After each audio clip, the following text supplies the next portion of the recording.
It's very impressive to see this event here this morning, and I'd like to thank Mr. Mack for the vision, the idea of doing this. It's a priority of mine serving in Congress to ensure that we not only provide the right care for our veterans, but also recognize veterans in any way we can. So, as I'm sure Representative Saylor does as well, we really look to participate in activities and events honoring our veterans wherever we can. And this, I got to tell you, is one of the best events that I've been part of. What's really great about it is having our young kids, young students in middle school age, having the opportunity to shake each one of your hands, having the opportunity to understand just a little bit about the sacrifices that each of you have made, about the sacrifices that each of your families have made. We know the difficulties both for that you face and your families, and the sacrifices of veterans that have given up our freedoms throughout our history. And there aren't many schools that I've visited that have done an event. In fact, I haven't ever seen an event like this. So, Mr. Mack, I think this is absolutely wonderful. I know I've spoken to some of you before when we were lined up out in the hallway, and I know many of you have a connection to a student here in the school. It's maybe a grandson or daughter or some other connection. And it's important for them. I know they're very proud of you, just as you're their grandfather or whatever.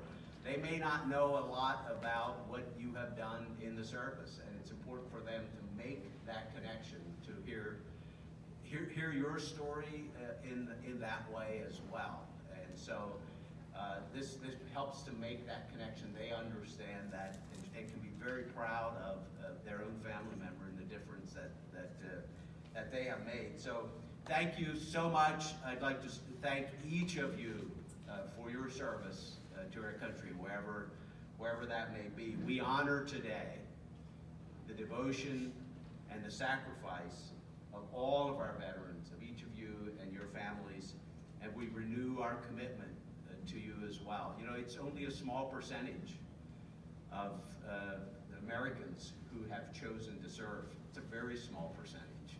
And the least that each of the rest of us can do is to ensure that all of our veterans have the best care available to them when they're making the transition back to civilian life, have the best tools and equipment while they're serving, which is one of the things I've been proud to support in the 3 years that I've served in Congress, ensuring that our military has the funding that is needed. You put your lives on the line, all of our servicemen and women put their lives on the line. We need to ensure that you have the best equipment, the best technology available to you to do that job well.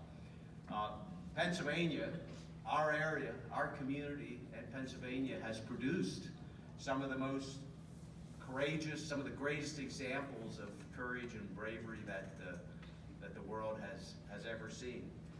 We're home, Pennsylvania's home to pivotal times in American history, battles in American history like Gettysburg, Valley Forge, and the Battle of Lake Erie. Pennsylvania's sons have stormed the beaches of Normandy. This year marked the 75th anniversary of that fateful D-Day. Our sons and daughters have liberated the oppressed from fascism and communism, and our sons and daughters have sought out terror in the depth of barren deserts in order to protect our way of life. And as I said, our veterans deserve our unwavering support and gratitude.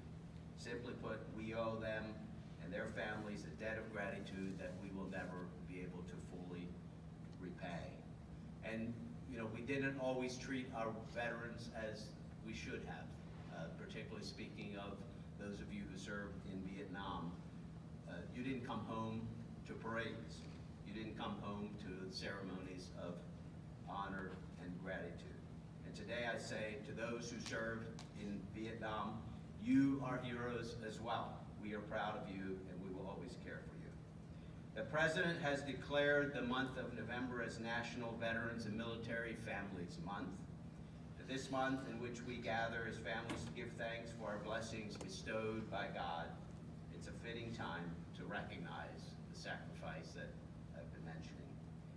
I would like to mention for all of you who are veterans that we are here to help in any way we can. Myself and my office, I've made it a priority of mine, as have many other members of Congress, to ensure that our Veterans Administration is working as effectively as it possibly can, and to ensure that we are doing all that we can. In fact, proud that the very first bill, one of the very first bills that I sponsored was specifically to help to provide better transitioning of service members to civilian life by providing more access to apprenticeship programs and access to great jobs that are available today.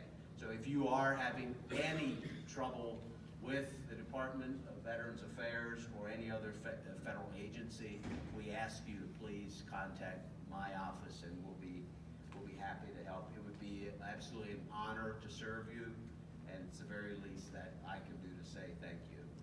So today, let us renew our commitment to our veterans and their families, feel our responsibility as given by Abraham Lincoln, quote, to care for him who shall have borne the battle. So God bless each of you, each of your families, each of our active duty military men and women. Thank you so much.